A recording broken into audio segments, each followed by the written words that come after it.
The prohibition brought not only anger, but terror, devastation, crime, and death to the world around it.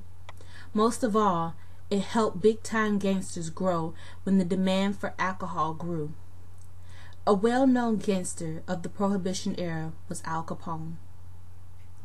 Al Capone is America's best-known gangster and the most notorious criminal known for his part in the collapse of law and order in the Prohibition era. Bootlegging alcohol during the Prohibition had become very prosperous in the communities. Some were even quoted saying, "The Prohibition has transformed Chicago into a city at war, as rival gangs fight for control of illegal alcohol. Chicago was where Al Capone lived and dominated."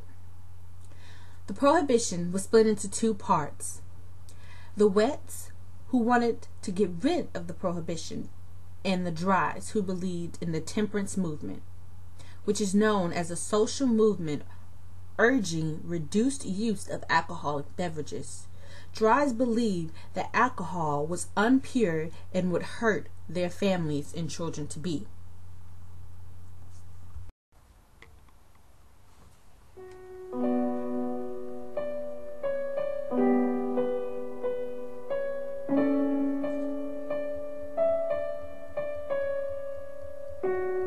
The most devastating and heartbreaking event in the Prohibition was the St. Valentine's Day Massacre. It was February 14th, 1929. Bodies lay dead on the ground. Families in tears. The entire event was devastating.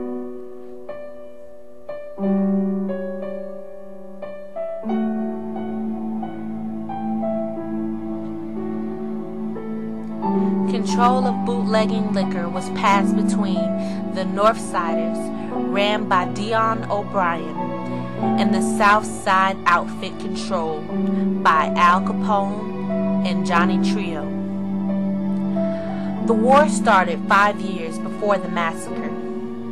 When Johnny ordered a hit on O'Brien, Johnny left when the retaliation was too much.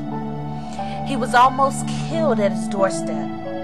Al Capone took over the South Side, and the North Side was passed to George Bugs Monroe, which is how the massacre began. 7 men died. 6 were waiting for a truck of whiskey. The other were fixing an automobile. 5 men were said to have been outside in a police car, 2 in uniform and 3 in civilian clothing. Moments later, hearing gunfire, there were 5 men ran out and drove away. The mechanic's dog was barking, and one of the neighbors sent someone to check out the barking. And the bodies were found, and the police were called. 1 survived the shooting. Frank Guttensberg. He was rushed to the hospital and died that night. The only thing he said when he was asked who shot him was "No one. No one shot me." No one really knew what happened or who shot who, but Capone was quoted saying, "The only man who kills like that is Bugs Marone." And Bugs was quoted saying, "Only Capone kills men like that."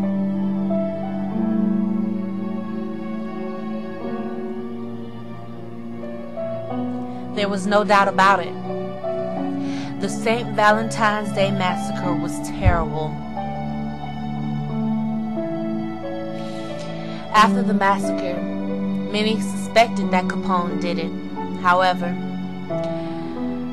he was never truly charged with the murder. After the St. Valentine's Day Massacre, the gang wars started to decrease slowly. The wars between the North and the South stopped. Some say the St. Valentine's Day Massacre was the best thing that ever happened. Others say the worst.